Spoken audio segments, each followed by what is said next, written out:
Saudara-saudariku, Shalom Alaikum. Ada beberapa orang yang menjadi pengikut Kristus tetapi tidak mau mendoakan arwah.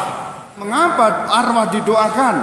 Arwah urusan Tuhan, begitu mati selesai. Kita mengurus yang hidup. Padahal kalau kita sungguh mendalami isi Alkitab, malah sebaliknya. Alkitab dengan jelas menyebut bahwa umat Allah di dalam perjanjian lama juga mendoakan arwah. Maka sebenarnya saudara-saudariku, mendoakan orang yang telah meninggal bukan karangan gereja Katolik, juga bukan bikin-bikinan gereja Katolik. Seakan-akan gereja Katolik membuat sesuatu yang baru, tidak.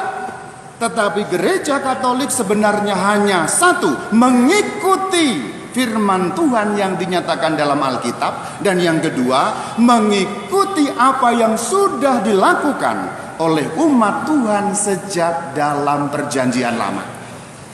Dalam Alkitab jelas sekali dalam kitab 2 Makabe yang tadi kita dengarkan sebagai bacaan yang pertama. Kita tahu dalam bacaan pertama umat Tuhan perjanjian lama berarti apa? Ratusan tahun sebelum para rasul. Ingat, ini ratusan tahun sebelum para rasul. Ini umat Tuhan perjanjian lama. Pada waktu itu ceritanya yang dikisahkan dalam bacaan pertama dalam surat 2 Makabe adalah Yudas Tadeus. Yudas Makabe, bukan Yudas Tadeus. Yudas Makabe. Yudas Makabe itu apa? Yudas Makabe panglima perang. Pada waktu itu umat Tuhan perjanjian lama mengalami penjajahan, ditindas oleh bangsa-bangsa lain. Kemudian muncul tokoh namanya Yudas Makabe, artinya palu, hammer. Jadi Yudas Makabe, Yudas si palu, itu artinya dia panglima perang yang memimpin umat Tuhan perjanjian lama melawan penjajah. Seperti kita ketahui kalau orang berperang tentu ada yang mati. Dan pada waktu itu banyak prajurit yang dibawahi oleh panglima Yudas ini, banyak yang mati. Kemudian Yudas kasihan kepada mereka, bagaimana nanti nasibnya mereka di dunia akhirat. Maka Yudas membuat doa untuk mereka yang telah meninggal itu, prajurit-prajurit yang mati dalam peperangan itu, dengan suatu intensi doa ke kota Yerusalem. Jadi intensi doa untuk mereka yang telah meninggal itu bukan penemuan gereja Katolik. Alkitab menyebutkannya, orang Israel melakukannya. Jadi pada waktu itu Yudas mengadakan intensi yang disebut kurban penebus dosa untuk mereka yang telah meninggal. Maka kalau hari ini sejak dari zaman para rasul sampai pada akhir zaman gereja Katolik umat Tuhan mendoakan mereka yang telah meninggal, itu memang satu dikatakan dalam Alkitab, dua dilakukan oleh umat Tuhan sejak dari zaman perjanjian lama para rasul sampai hari ini. Itu bukti pertama dalam Alkitab. Bukti yang kedua bahwa para rasul pun mendoakan orang yang telah meninggal adalah dalam setiap doa syukur agung. Kita harus ingat, saudara-saudari harus mengerti bahwa doa syukur agung lebih tua dari Alkitab. Ketika Alkitab belum ada, doa syukur agung sudah ada. Maka harus tahu ini ilmunya, bahwa doa syukur agung kanon misa yang didoakan oleh imam, tentu dahulu didoakan oleh para rasul, sudah lebih tua daripada Alkitab. Buktinya apa? Buktinya adalah dalam setiap doa syukur agung yang bentuk manapun, doa 1, doa 2, 3 atau 4, semuanya pasti ada terselip satu doa untuk mereka yang telah berpulang. Harap diingat, doa syukur agung didoakan sejak zaman para rasul, bahkan sebelum Injil ditulis. Artinya apa? Para rasul mendoakan mereka yang telah meninggal dunia.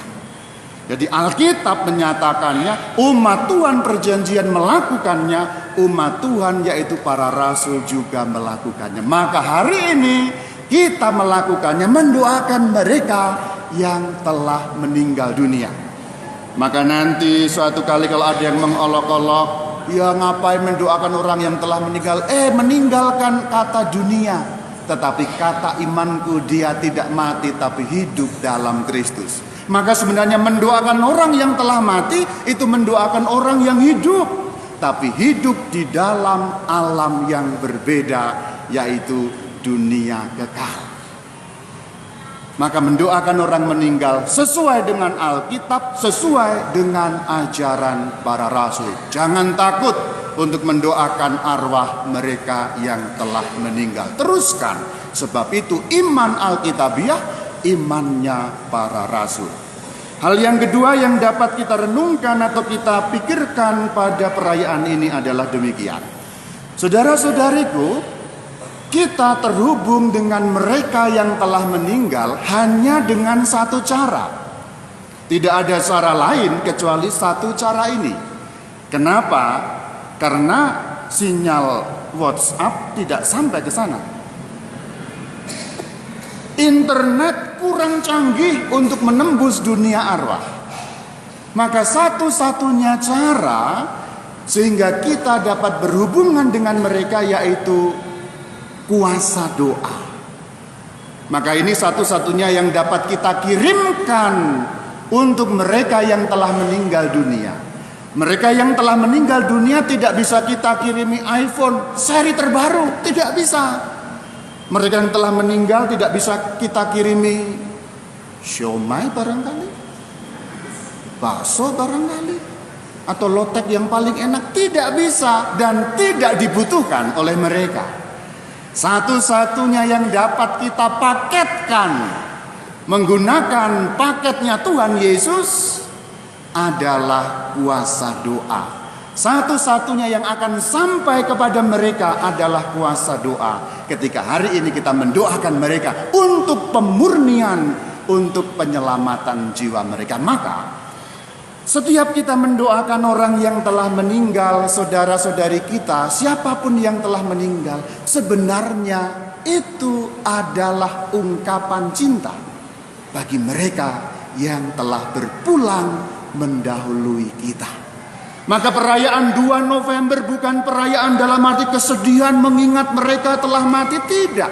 Tapi perayaan 2 November perayaan cinta. Cinta yang dirayakan, cinta yang diungkapkan. Kasih kepada mereka yang telah meninggal, kasih kepada istri yang telah berpulang, kasih kepada suami yang telah tiada, kasih kepada ayah, papa, mama, ibu, bapak, kakek, nenek. Jadi ini itu perayaan cinta.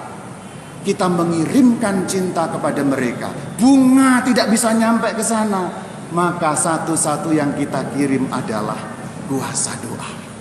Maka mari merayakan perayaan cinta ini.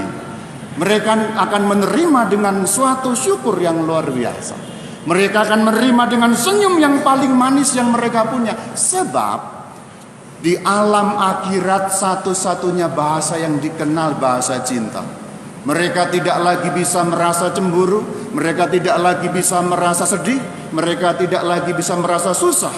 Satu-satunya yang dapat dirasakan oleh mereka adalah pernyataan cinta dari kita.